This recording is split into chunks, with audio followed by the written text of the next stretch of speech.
Oi, gente, tudo bem? Aqui quem fala é Leonardo Sakamoto. E Joel Pinheiro. Tá vendo? A esquerda ela é sempre mais suave e a direita é violenta, né? Chegando, né? Então, gente, bem-vindos, bem-vindas a mais um Sem Treta aqui no canal My News, né?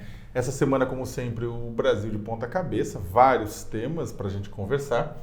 E sem mais delongas, a gente vai começar com acho que o tema que mais chamou a atenção no final dessa semana, que foi a questão do PIBinho brasileiro e também de toda a repercussão, né, do que aconteceu. O próprio presidente Jair Bolsonaro, na hora que ele ia fazer o seu famoso quebra-queixo, aquela entrevista junto com os jornalistas, aquela coletiva rápida na porta do Palácio do Alvorada, ele trouxe um humorista, um comediante, o Carioca, né? Que, fantasiado de presidente, distribuía banana para os jornalistas.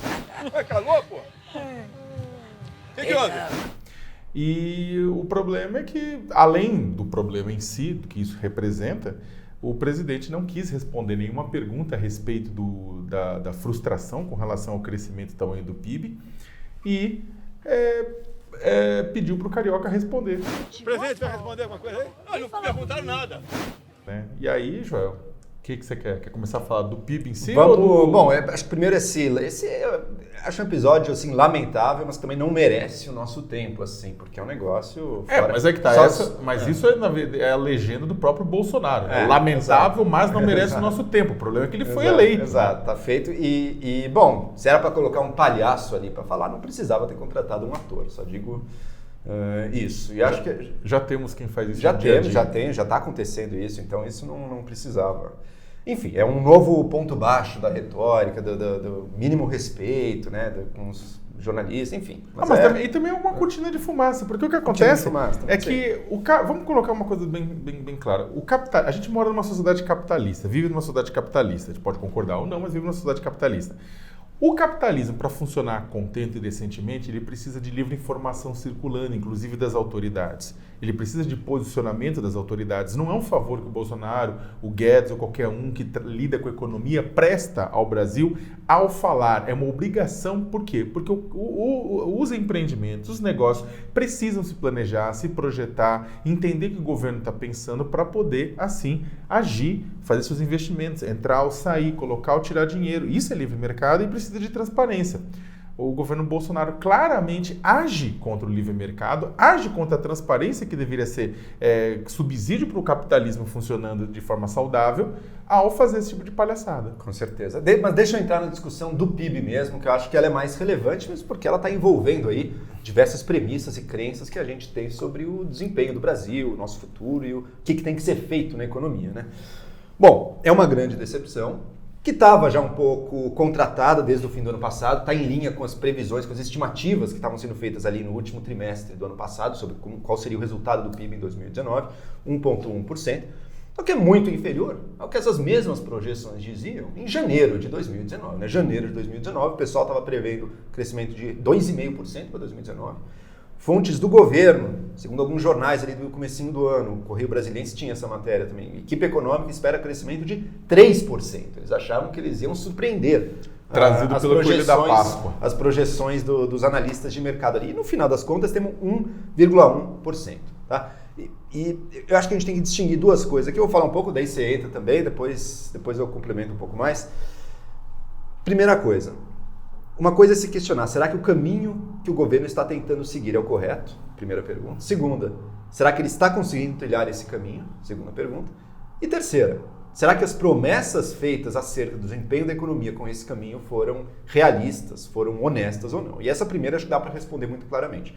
O governo foi eleito e chegou ao poder prometendo mundos e fundos na economia que qualquer um que olhava dizia, olha, isso aqui não tem a menor condição. Tanto com relação ao PIB, quanto com relação a nível de privatizações que ia chegar fazendo, se decepcionou totalmente. A própria cessão do pré-sal, ali a gente lembra como é que foi aquele leilão. Você tinha promessas acerca do superávit, Guedes falava, não, primeiro ano já teremos superávit aqui. Então, não teve superávit, teve déficit, dezenas de bilhões de reais. Você tinha uma expectativa sobre o câmbio, também que não, elegeu o Bolsonaro, o câmbio baixa, agora não sei o quê. Tudo isso foi frustrado. E por bons motivos, alguns motivos de fundamento, algumas dessas coisas não são motivo para terrorismo também. O câmbio, por exemplo, tem bons motivos para estar mais alto. A para começo de conversa por causa da taxa de juros, que está bastante reduzida, e que isso em si mesmo é bom, a economia precisa disso agora, isso também traz o câmbio desvalorizado, mas o governo prometeu muito. E esse caminho de reformas que o governo está tentando fazer é um caminho cuja resposta, cujos resultados não vêm no ano que a reforma é feita. Vem dali 3, 4, 5 anos. Né? Então, eu acho que é bastante equivocado o governo, por um lado, ter prometido isso e agora você tem vozes, você tem 3 tipos de vozes no governo. Você tem alguém como o Guedes que diz, isso já era sabido, a gente ia crescer pouco agora, não sei o quê. Olha, tinha gente dizendo que a gente ia crescer muito. Você que está dizendo agora que era esperado, mas lá no início não era. Mas pelo menos não está mentindo. Você tem vozes que eu acho que são as mais competentes, como o Mansueto Almeida, o secretário do Tesouro, que disse, olha, me dá muita preocupação ver um PIB de 1,1%. Não era para estar assim, isso está muito abaixo do mundo. O mundo já não está crescendo tanto, o Brasil está bem abaixo do mundo. Que é quem devia ser o ministro da Economia, mas... E que, depois de uma declaração dessa, eu temo até pela permanência dele no governo, ele talvez quisesse sair já em dezembro. Né? Se mostrou racional demais.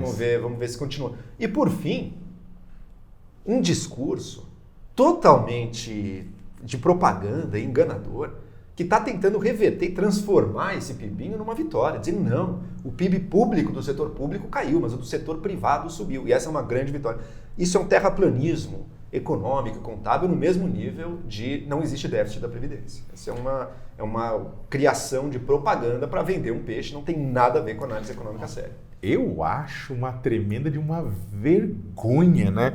Nossa, por isso está explicado que o Bolsonaro botou um palhaço para fazer companhia com ele lá na entrada do Alvorada, simplesmente porque ele não tinha o que dizer. Ele simplesmente não tinha o que dizer. Eu endosso o que o Joel falou.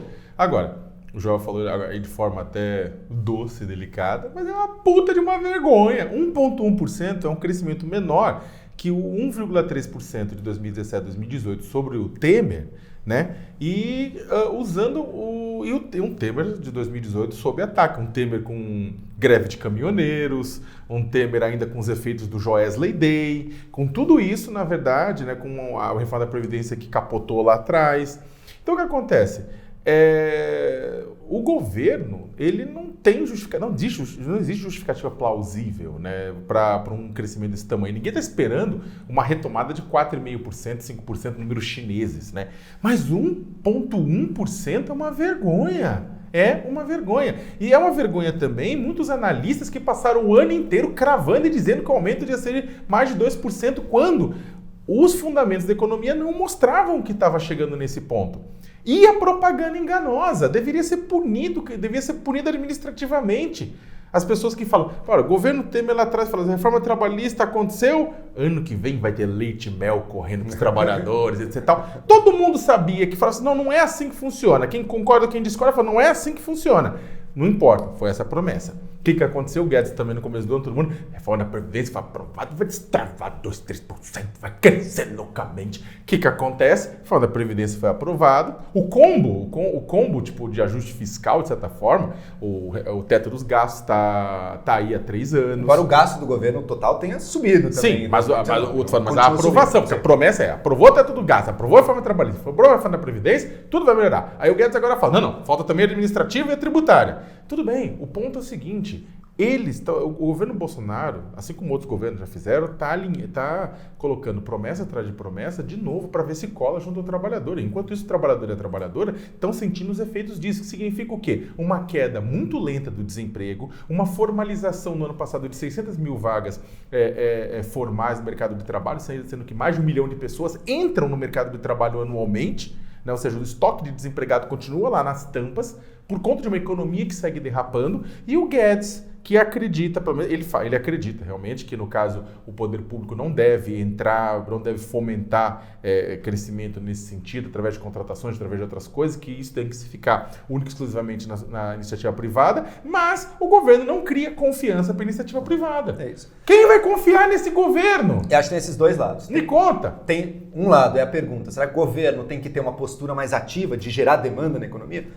E até numa situação normal, poderia ter, numa situação de crise, de recessão, que está precisando crescer, poderia ter. Mas a situação fiscal do Estado brasileiro é tão grave que ele não tem muito esse espaço para aumentar gasto. Se ele tivesse lá atrás produzido o superávit e tudo, agora, hoje em dia, teria espaço para aumentar o gasto e, quem sabe, fazer a economia... O foda é que o nível de investimento está caindo, está no chão, caiu no fim do ano. Está quase furando petróleo, velho, de tão baixo. E caiu Quer dizer, no acumulado do ano subiu um pouquinho, mas no fim do ano caiu, foi muito ruim também. Não, e esse crescimento é o quê? Porque, tipo, graças ao consumo da família, liberação do FGTS, ajudam, que decepcionou também o efeito disso. Não, decepcionou, mas se não tivesse isso aí, o crescimento ia ser o quê? Abaixo de 1%? Sim. Né? Então... E a outra pergunta é, será que o governo... Ok, o governo tem o caminho das reformas, ele não vai fazer estímulo de curto prazo, não sei o quê, porque está difícil, tem o caminho das reformas.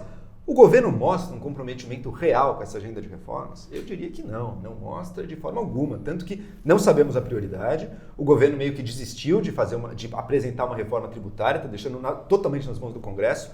A administrativa, ele em julho do ano passado prometeu para a semana que vem, e deve ter tido mais umas 30 promessas para a semana que vem, a última era depois do Carnaval, mas em conversa com Davi Alcolumbre, o Guedes já falou em meados de abril, a gente não sabe quando vai aparecer essa tal reforma administrativa, quando ela vai ser finalmente entregue ao Congresso, embora ela tenha supostamente já sido assinada pelo presidente, mas não foi entregue ainda, e não tem a prioridade. O que é para fazer antes? É tributária, é dos fundos, é a emergencial, não tem prioridade. Então, a agenda de reforma e a negociação com o Congresso zero também. Então, se for um caminho reformista, não está fazendo. Até para encerrar, porque para a gente ir para o próximo tema, só para... Eu acho que tem um ponto no que você está falando que resume bem, que é o seguinte, a gente não tem um projeto de país. Não, o governo não tem um projeto. O governo não tem um projeto. O que o Joel acabou de falar, não sabe o que coloca, enfia a reforma, não tem data, não é um projeto. O governo ganhou e falou, e agora? Fudeu. A verdade é esse. Não é que o foda-se do Augusto Heleno com relação às manifestações, que a gente vai entrar agora na questão do orçamento impositivo. O governo falou, fudeu, agora o que vamos fazer? Não tem um projeto. E aí vai jogando, vai colocando... O projeto do governo, na verdade, existe. É proteger Bolsonaro e família, né? E se manter vivo. Ó, a questão tem um outro ponto importantíssimo também nessa semana que resolveu e não resolveu, tá meio em compasso de espera, que é a questão do orçamento impositivo. Resumidamente, entre as tantas emendas que podem ser propostas por parlamentares, etc., o Congresso queria ficar com mais uma fatia de 30 bilhões, né, do orçamento federal, para que ele decidisse, né, o relator do orçamento, baseado na consulta dos parlamentares, decidisse destinação e liberação obrigatória desses 30,8 bilhões de reais anualmente no orçamento. O governo chiou. Antes do Carnaval começou a se discutir, a ideia era ficar mais ou menos meio a meio, uma coisa assim para cada... O governo, o Bolsonaro vetou, né, essa proposta, mas estava se discutindo um arranjo que na prática mandava projeto para dar meio a meio. Aí no meio do caminho, o general Augusto Heleno, né, ele falou que o Congresso estava chantageando, fez aquele famoso foda-se, sugeriu para o Bolsonaro que chamasse manifestações de rua, bolsonaristas chamaram manifestações de rua para o dia 15 de março, né? E depois de tudo isso, o Congresso estrilou, reclamou, porque isso foi considerado um emparedamento do Poder Legislativo pelo Poder Executivo, ou seja, chamar manifestação de rua contra um outro poder. Mas aí continuou essas discussões no Congresso Nacional, manteve-se o veto mediante a promessa do Planalto, que o Planalto mandou projetos para que esses recursos fossem rachados meio manteve-se um pouco, que era o acordo. Teve algumas mudanças com relação à execução, mas é mais ou menos isso. Manteve-se. Então, aí no final das contas, isso serviu para o Bolsonaro fragmentar mais um pouco os laços institucionais do país, né? Exato. Esgarçou as relações, não mudou significativamente o que ia ser combinado, e é parte de um cabo de guerra de mais longo prazo entre executivo e legislativo, né? A gente não pode também tomar uma posição, eu odeio o Bolsonaro, portanto eu defendo que o Congresso tenha uma maior quantidade de verba. Não é verdade, porque isso vai impactar, inclusive no futuro, quando não for mais Bolsonaro. A primeira emenda de orçamento impositivo das individuais foi o governo Dilma ainda, né, que se passou. Então agora são das bancadas, do relator. O relator esse ano pegou uma fatia muito maior também, talvez prevendo a questão das emendas impositivas. Então é uma discussão que vai muito além de você gosta de Rodrigo Maia ou você gosta de Bolsonaro. Eu não sou grande fã de nenhum dos dois, mas eu acho que é importante para o Brasil que o executivo seja capaz, se necessário, de escolher estrategicamente os gastos do Brasil. Fazer grandes projetos, fazer coisas que vão além do interesse de cada deputado de achar... As emendas são importantes. O deputado tem, eu preciso construir um negócio na minha região, um hospital, uma estrada, seja lá o que for, uma coisa direcionada para a região dele. Mas o governo federal precisa também ter recursos para fazer gastos maiores, visando o Brasil, visando o país todo. Você não pode deixar tudo nas mãos dos deputados, das bancadas e do relator. É uma questão de princípios também, tipo, princípios republicanos, né? Porque, por exemplo, as emendas, menos as estaduais, mas as emendas em geral, elas vão beneficiar uma parte da base eleitoral dos congressistas, né? Sim. E não significa que vão beneficiar a coletividade. E, por outra, você precisa ter políticas que atinjam lugares, pessoas e grupos que não são representados, inclusive, pelos congressistas, né?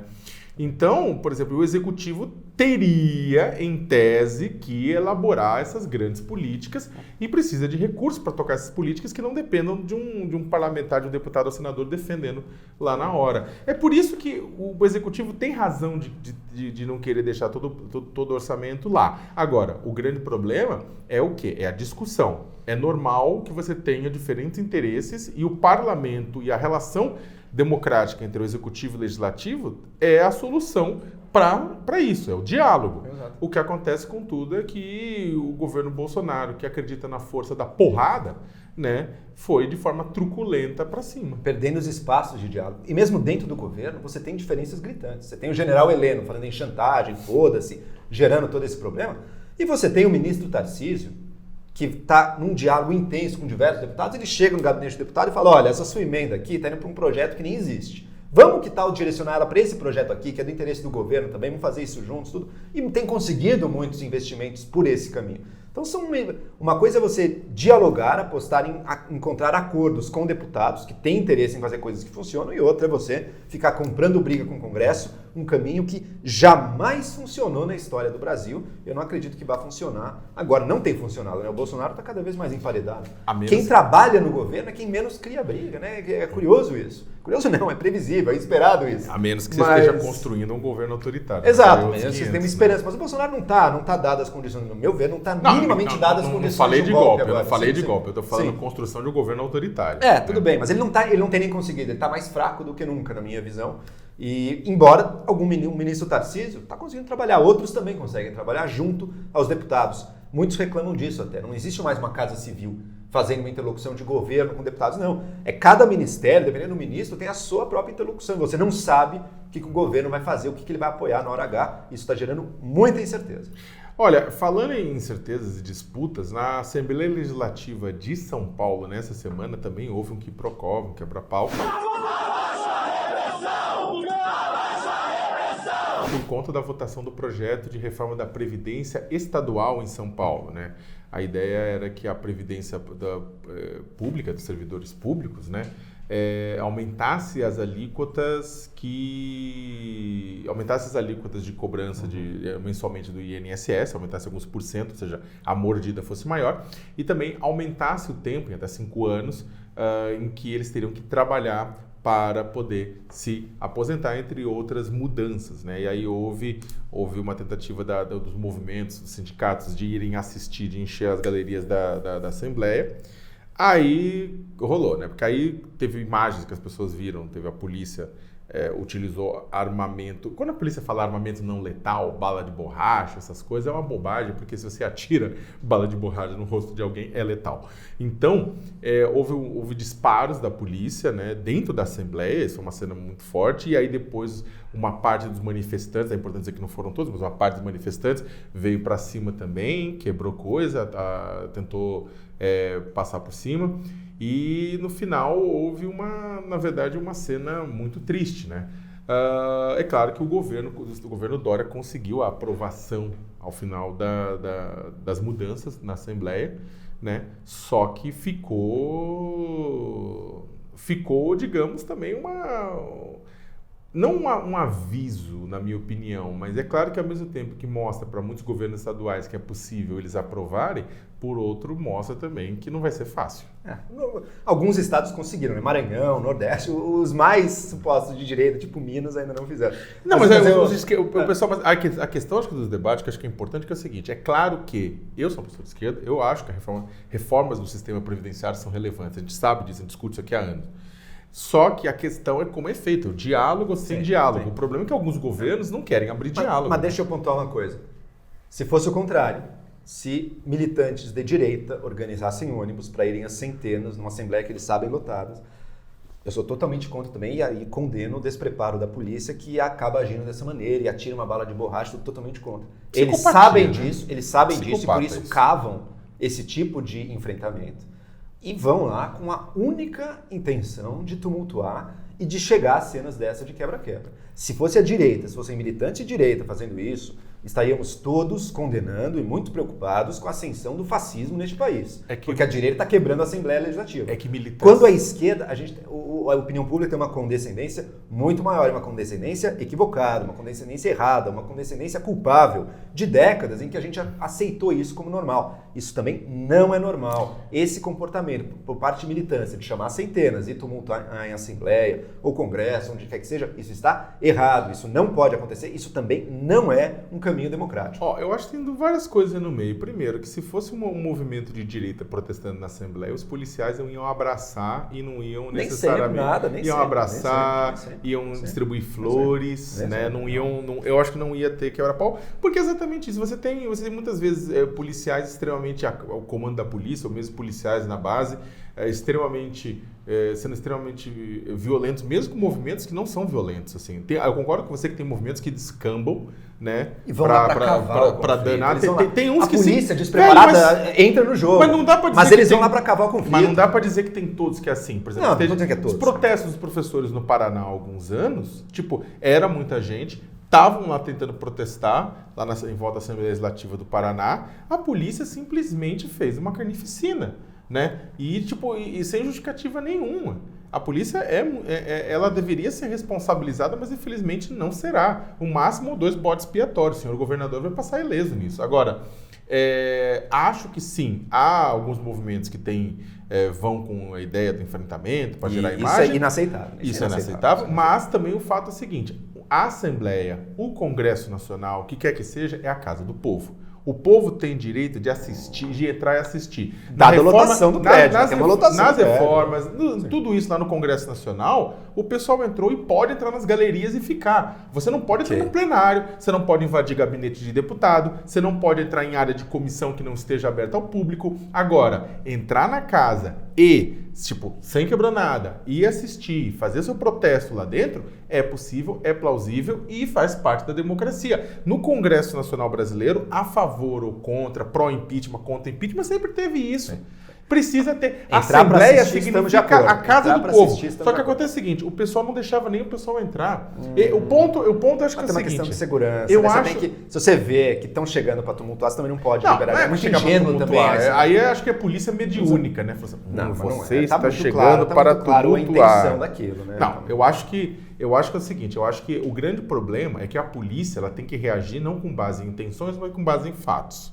Se alguém tumultuou, se alguém causou dano ao patrimônio ou violência contra a pessoa, a polícia tem que agir, processar, prender, o que quer que seja esse manifestante, essa pessoa... Fica na mão dos piores. Agora, de forma mediúnica, prever isso aí é muito absurdo. No Congresso Nacional, por exemplo, você tem, vira e mexe, a mesma Polícia Legislativa atuando de duas formas. Quando é protesto de policiais, de classes de segurança, ok, entra, faz o que quer. Agora, quando é professores, outros grupos, essa coisa... O problema é o seguinte, eu acho, Joel, que a gente está num momento de ultrapolarização e é claro que os ânimos e os nervos estão super exaltados. Só que o fato é que tudo isso começa, na minha opinião, não na Assembleia, não na porta da Assembleia. Isso começa com uma política que não dialoga. Uma política que não dialoga. Faltou, na minha opinião, para o debate, eu repito, é importante a discussão da Previdência no Estado de São Paulo? É importantíssimo. E provavelmente a opinião pública é favorável. Né? Sim, contudo, é importante também diálogo com os grupos envolvidos.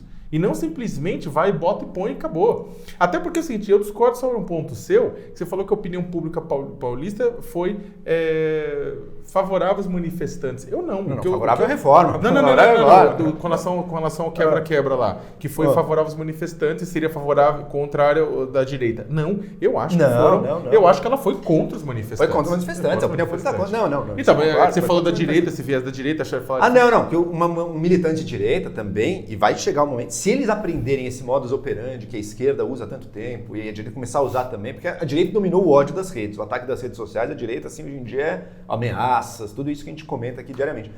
Mas esse velho modus operandi de causar, de tumultuar, de vandalizar na Assembleia, isso aí a esquerda ainda é melhor que a direita. A esquerda é melhor, não é tudo, eu tô falando de todo mundo. A esquerda ainda é melhor que a direita nisso. Se a direita aprender isso, começar a fazer isso, pode ter certeza que a gente vai ver cenas também de violência da polícia legislativa, da segurança ali contra os manifestantes. Mas esse não é o caminho para o Brasil. Esse não é o caminho. A gente tem que fazer com que isso não aconteça no Brasil. Eu acho que você está sendo otimista. Esse não é o caminho e ele não gera mudança. Ele não gera mudança. Mas nós que não gera mudança, mas eu acho que você então tá fazendo o quê? Tá quebrando ou tá gerando mudança? Não é, eu acho que está sendo otimista porque é o seguinte, se a direita começar a fazer isso de forma sistemática, a gente vai ter os policiais fazendo isso contra grupos de esquerda e a direita fazendo isso contra grupos de esquerda. Velho, desculpa, dizer que os policiais, a maioria das cúpulas policiais, guiadas ou não, porque as polícias, os governadores não controlam as polícias. São Paulo até controla um pouco, porque é a mais estruturada das polícias. O resto não controla. Falar que as polícias... Falar que as polícias... O governo do Estado muitas vezes tem a polícia na mão, ela vai agir violentamente. Falar que a polícia, ela age de uma forma contra manifestação, contra sindicato. A palavra sindicato e polícia, nossa, não, isso não dá. Velho, eu cobrindo assim, estamos lá na linha de frente com outros colegas, jornalista tomando borrachada, sabe? A gente faz, o pessoal simplesmente cobrindo, tomando porrada, borrachada. Mas, ó, o tempo tá correndo, você falou com relação à questão da direita, em redes sociais, isso entra um outro ponto do nosso programa de hoje, que é a chegada de Regina Duarte, da atriz Regina Duarte, ao cargo de secretária nacional de Cultura, ligada ao Ministério do Turismo, inclusive o Ministério do Turismo de Marcelo Álvaro Antônio, né? Continuou o Laranjal ali. O Laranjal de Marcelo Álvaro Antônio. Vive forte. Mas aí o que acontece é que ela assumiu a Secretaria de Cultura após um longo noivado, como mesmo declarou Jair Bolsonaro e ela, eles noivaram. Teve, eu acho que provavelmente um acordo pré-nupcial, né? Porque a Regina ela entrou e já está fazendo algumas mudanças, demitindo olavistas, como um deles que era o olavista que acreditava que o rock levava ao satanismo, que levava ao aborto. Esse que era Terra Plana também, acho, não era? Eu esqueci o nome. Era esse da Terra Plana? Não sei, mas é um pessoal legal, Terra Plana, rock levando ao aborto, esse pessoal assim. Só que acho que provavelmente parece que o acordo pré-nupcial não incluiu a demissão, a troca do presidente da Fundação Palmares, né? Que o presidente da Fundação Palmares é afrodescendente e ele é criticado pelos movimentos negros porque ele diz que a escravidão foi boa para os africanos trazidos aqui à força no Brasil, que foi civilizatório para eles. E isso, na verdade, causou ojeriza de boa parte dos movimentos negros e ele continua lá. Segurou no colo do Bolsonaro e não larga de jeito nenhum. Bolsonaro publicando foto com ele, essas coisas. Então, só que aí, por conta dessas mudanças, o que aconteceu com a Regina Duarte começou a ser atacada por Olavo de Carvalho, que já disse, inclusive, que se arrepende de ter apoiado a Regina Duarte e está sendo atacada por Olavinions, dizendo nas redes sociais que a Regina Duarte é de esquerda. Desculpa. Ninguém tá feliz com a Regina Duarte, né? Porque ela chegou, ela não demitiu pessoas que não podem estar ocupando os cargos, como o Sérgio Camargo, ela tá favorável com um discurso Sérgio Camargo, obrigado, eu não lembrava o nome dele. Ela tá com um discurso mais anti-congresso, mais rastaquera, assim, coisa mais ridícula ali nas coisas das manifestações. É contra o Congresso mesmo, ela teve até que apagar o post. Sim. Ela teve aqueles apoios lá da que ela tinha botado as fotos, ela teve que apagar, uma coisa ridícula. Ela não está fazendo, para quem é mais de centro ou de esquerda, está terrível, porque ela está apoiando o que é de mais antidemocrático, mas para quem é de direita também está terrível, porque ela chegou apoiada por Olavo de Carvalho. Segundo Olavo de Carvalho, ele foi consultado, assim, foi a primeira pessoa que o Bolsonaro consultou para contratar a Regina Duarte, ele apoiou, só que ela já demitiu vários olavistas ali eu aplaudo você, Regina, parabéns, podia demitir ainda mais, mas você tem que fazer isso mesmo, tem que tirar esse pessoal. Deixa uma dica aqui, se a pessoa foi elogiada ou indicada por Olavo de Carvalho, vai dar merda. Nunca vai fugir disso. Vai ser sempre assim e nunca vai funcionar. Isso vale para o governo e para todos os outros empreendimentos ligados a pessoas que têm relação com o Olavo de Carvalho. Então, eu sei que o presidente não está apto a aprender essa lição nessa altura do campeonato, mas saibam disso. Vocês estão assistindo, podem ter certeza, confiança total. Olavo indicou, Olavo aplaudiu, vai dar merda. É engraçado, né? Porque é o seguinte, o que é esquerda, o que é direita, no Brasil é o seguinte... O pessoal os olavistas, eles não conseguem entender características abstratas, parece. E, na verdade, é o seguinte, esquerda é tudo aquilo que é contra a minha opinião. Então, se a Regina Duarte, que tem um posicionamento à direita, conservador, né, pode ser liberal economicamente, mas bastante conservador nos costumes e comportamentos, ela é de esquerda por um grupo doido da população, porque ela simplesmente está indo contra a opinião deles. Isso é muito doido. Os interesses, no fundo, o olavismo é uma filosofia de bajulação e devoção ao poder. Então é tudo que nos permita ficar no colinho do poder, isso é bom. Tudo que é contra isso é mal. E é só isso, e é sempre isso. É muito doido, porque é o seguinte, no final das contas, isso vai zerando categorias. As categorias, a sociedade é dividida em categorias, né? Tipo, você tem que usar categorias do ponto de vista abstrato, filosóficos, para poder, não é encaixar a sociedade, porque as coisas não são tão simples assim, mas tem que poder analisar, porque as pessoas não conseguem. As pessoas não conseguem. Elas acham que...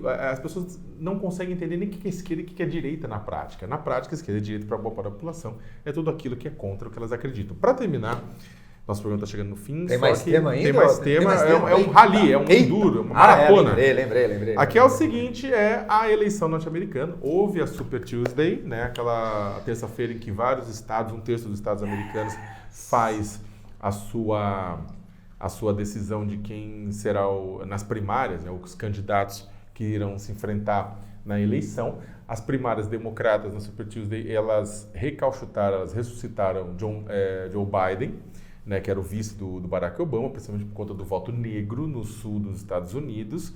Por quê? Porque o Biden tem propósito para os negros? Não, porque o Biden foi vice de Obama, ponto. O que acontece é que, ao mesmo tempo, ele levou também o establishment, né, a direção do Partido Democrata, agiu, como vem agindo, porque ele não quer uma pessoa mais à esquerda como o Bernie Sanders, o senador Bernie Sanders, para o Vermont, e aí fez o quê? Agiu e conseguiu tirar um pouco antes da eleição dois candidatos que não iam conseguir, mas eram competitivos, o Peter Buttigieg e a Klobuchar. E aí tirou os dois, os votos claramente diminuiu o número de pessoas à direita do centro-direita do partido, muitos votos foram para o Biden, e logo depois também o bilionário Michael Bloomberg também pediu para retirar.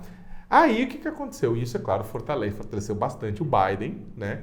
E o último lance é que a senadora Elizabeth Warren, né? Elizabeth Warren, congressista por Massachusetts, ela também pediu para sair, e ela estava à esquerda, né, mais próxima de Bernie Sanders do que... E mesmo assim não sabemos o que o voto dela vai fazer. A gente não sabe o que o voto dela vai fazer, mas porque assim, parte dos eleitores dela, ela tinha ficado muito brava com o Sanders, tinha brigado com a questão de mentira, etc e tal, né? Só que o que aconteceu? De acusar de um tá mentindo, acusar o outro tá mentindo, só que o eleitor da Warren é um eleitor mais à esquerda e não queria Biden, né? Então, vamos ver o que vai acontecer, mas também a campanha do Sanders estava esperando que uma parte desse eleitorado migrasse para ele, né? Ou seja, está emocionante. Está emocionante e veja, proposta revolucionária, reclamam do sistema, do establishment. Bom, o tal do establishment conseguiu ter mais voto popular. E o voto negro é interessante nos Estados Unidos, tem muito a ver com o Obama, sem dúvida, mas também não é um voto ultra progressista em matéria de costumes, é um voto bastante pragmático. É um voto que não está querendo saber de mundos e fundos, de promessas, de utopia. Quer saber, olha, você vai manter os programas sociais importantes e aumentá-los? Você vai conseguir também fazer isso? Então a gente vai te dar a confiança, vamos te dar o voto. Mesmo porque a própria Hillary também tinha vencido no voto negro contra o Bernie Sanders. É um voto bastante pragmático, não está querendo sonhar com a utopia, está querendo coisas que funcionem, que melhorem a vida de fato. Essa é a proposta do Joe Biden. Ele conseguiu, logo antes da super terça, foi super bem na Carolina do Sul. Então, dois rivais aí, como você bem disse, acabaram desistindo, viram que não tinham muitas chances, apoiaram ele.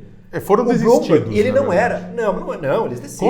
Eles decidem, mas com certeza foi uma negociação, com a cúpula do Partido Democrata. Supostamente até o Obama ligou pro Pete e falou, olha, eu fico te devendo uma, mas faz essa, tem muito tempo pela frente, sua carreira política está começando aqui. E outra, você tinha um candidato que estava ali, o Biden, por incrível que pareça, não é o candidato do dinheiro. Pelo contrário, ele gastou pouco na campanha dele até agora. Quem estava gastando mundos e fundos era o rival dele, que tira votos dele, que estava na super terça, que é o Michael Bloomberg. Esse gastou quase 500 milhões de dólares. Ele gastou mais do que a campanha presidencial inteira da Hillary versus Trump, ou seja, os dois juntos. Ele gastou na primária mais do que os dois juntos, ou seja, é um gasto assim. Ele tem apenas 61 bilhões de dólares, né? Então, para ele também inclusive, o ataque. O Trump ataca ele muito porque ele é mais rico do que o Trump. Muito mais rico. E ele gosta de espezinhar o Trump dizendo que o Trump não é nem bilionário. Exato. Agora ele tem menos de 1 bilhão de riqueza. Exato. Agora, o poder do dinheiro estava ali. Não deu certo. Mas agora... A população foi para o Biden, que é uma escolha, que você sabe o que você está escolhendo e que é alguém que entrega, é alguém que tem proposta, é alguém que vai manter a democracia, vai manter a ordem mundial, liberal, vai manter programas assistenciais e vai até expandir. Vocês estão vendo o Joel, né? Campanha, né? Tipo, Biden 2020. Eu simpatizo mais com ele. Mas eu também acho que ele tem mais chances contra o Trump. Eu acho que tem um ponto que é o seguinte. Os Estados Unidos, o voto popular é uma coisa... Então, aqui também o Bernie ganhou na Califórnia, né? Então, que era esperado, totalmente. Que era esperado, mas também uma cacetada de votos dentro do esquema democrata. O que acontece? Porque é o estado mais populoso dos Estados Unidos. Agora, o ponto também é mais rico. Agora, o ponto é outro, e é um ponto interessante que é o seguinte: os estados em que o Biden ganha agora na super terça, boa parte desses estados, do sul e do meio oeste, são estados que historicamente vão eleger republicanos. O voto vai ser do Trump. O voto é republicano. Por quê? Porque a maioria dos eleitores é republicano. Não são os chamados swing states, que são os estados que mudam de posição de acordo com o momento, de acordo com o vento, de acordo com o contexto, eleição para eleição. Na eleição passada, nesse estado, a previsão nesses estados é que o Sanders vá melhor. Em Ohio, onde o Peter Buttigieg tinha ganho, o Sanders foi bem melhor, o Biden foi muito ruim. Então, a pergunta é o que vai acontecer? Quem é que tem mais chance de ganhar nos estados que estão realmente em disputa? Porque, por exemplo, o Trump não vai ganhar na Califórnia. O Trump não vai ganhar no estado de Nova York. Né? Esses estados estão claramente dados que são estados democratas e tem estados que são claramente republicanos. Agora, os estados que estão realmente em disputa, que podem fazer diferença na eleição, essa é a grande pergunta. Um voto mais... São duas estratégias. Um voto mais centrista, centro-direita, como o do Joe Biden, ele vai fazer mais diferença, porque é aquele voto que pode não ser financeiro, mas também não assusta Wall Street, não assusta os empresários, ou é aquele voto que chama e arregimenta multidões de jovens, que é o voto do Sanders, que é o voto que realmente vai fazer diferença. Essa era a estratégia do Sanders. A estratégia dele era os jovens, e os jovens amam o Sanders, vão votar. Essa estratégia, nas primárias agora, não funcionou. Ele perdeu até em estados que ele dava como vitoriosos. Não, mas Massachusetts. Não dá pra dizer que não funcionou, porque... Não funcionou. Não dá pra dizer que não funcionou porque é o seguinte... Minnesota, estado branco, não conseguiu. Mas, cara, Massachusetts e Minnesota são estados com uma quantidade muito grande a curva etária, são os estados mais velhos. Mas eram estados que a vitória estava indo para ele. Os jovens não deram esse turnout. Repito, a grande pergunta vai ser... Os estados, que deram vitória pro Trump no próximo... Que pode ir Flórida, que pode ir... Pensilvânia... Michigan, tem que ver Michigan, Ohio, que vai acontecer. Flórida, tem um monte de estados esses estados precisa ver o que vai acontecer. Eu acho que eles vão ser mais determinantes para isso. Na minha opinião, Biden está repetindo, na verdade, a trajetória de Hillary, ou seja, uma trajetória de alguém que é simpática. Porque assim, o establishment democrata, ele prefere perder para o Trump, o establishment democrata prefere perder para o Trump do que perder o controle do partido para alguém de esquerda. Mas a campanha tá rolando limpa. Aí, vamos ver. Velho. Eu acho que como vai ser assim? É que tá acabando o tempo, mas cara, dizer que tá voto popular do Biden tá ganhando. Velho, tá rolando um terrorismo contra o pobre do velhinho. O próprio Bernie faz mais terrorismo que qualquer outro. O Biden não consegue separar a esposa da irmã. Você viu isso aí? Eu conheço esse tipo de campanha. Você quer? Não, você viu. Ele achou que era a irmã, a esposa. Eu me confundo, esse é o nome, eu chamei de John Clamoto agora. Se você confundir sua irmã com sua namorada, o nome disso chama incesto. Deixa eu falar a estratégia. Eu espero que você não faça isso. A do Bernie, eu não tenho filha. A do Bernie, a estratégia dele é chamar os jovens, que até agora não aconteceu. A do Biden é a seguinte, tem muito voto que muda, que votou Obama, depois votou Trump, depois votou candidatos centristas, democratas, no Congresso, porque em 2018 os democratas reconquistaram a maioria na Câmara dos Deputados. em muitos estados que tinham ido para o Trump em 2016. Você acha que os jovens não estão votando no Biden? Eles gostam do Sanders, mas não foram votar. Eles não foram votar. Velho, mas a pirâmide etária dos Estados Unidos não é a pirâmide etária da Bolívia ou do Brasil, que você tem uma quantidade de jovens grande. É menor, a primária é assim é o grande teste etária da estratégia do Sanders. Não é assim, Nessa super terça, ficou claro, o Sanders esperava levar, ele foi... Tem muito jogo pela frente, ele pode reverter isso ainda. Mas eu não acho que... Na super terça ele foi derrotado. Não acho que foi uma derrota. Eu acho que porque ele perdeu estados que ele considerava certo e nos que ele sabia que ia perder, a lavada foi muito grande. Gente, eu acho que é o seguinte, foi muito grande. A quantidade de deputados, a quantidade com a apuração, o final da apuração da Califórnia, ele vai ter mais delegado. Sim, mas a derrota política foi clara. Ainda tem Nova York, tem estados populosos para ir pela frente, e agora sem a Warren, né? E também fora isso. Eu acho que o voto da Warren vai ser bastante mais equilibrado. Fora os delegados que, tipo, na hora H podem ser chamados a se manifestar. Isso vai ser feito. Isso vai ser feito. Que é o seguinte, que é o quê? Por exemplo, pode ser que o Sanders ganhe, só que aí, como não atingiu a maioria absoluta, que atingiu só a maioria, mas não a maioria, quer dizer, a maioria absoluta, o que acontece? O partido dá um passa-moleque e escolhe outra pessoa. Né? Nisso eu estou de acordo. Eu acho que o candidato que tiver a maioria, mesmo que não absoluta, ele deve receber o voto dos superdelegados, seja quem for. Eu acho feio. Mas é o que pode acontecer. Mas é isso, gente. O programa está ficando por aqui, um programa mais longo, mas uma série de assuntos, uma série de temas. Não esqueça de se inscrever no nosso canal no YouTube. Não esqueça de compartilhar, de passar para todo mundo. Não passe fake news, passe o sem treta, né? Teu tio, tua tia estão reclamando de que você ou é fascista ou esquerdopata. Simples. Compartilhe o sem treta. Mostre que o outro mundo é possível. É isso aí, pessoal. Assine o nosso canal, nos acompanhe aqui no podcast. Até a próxima. Até.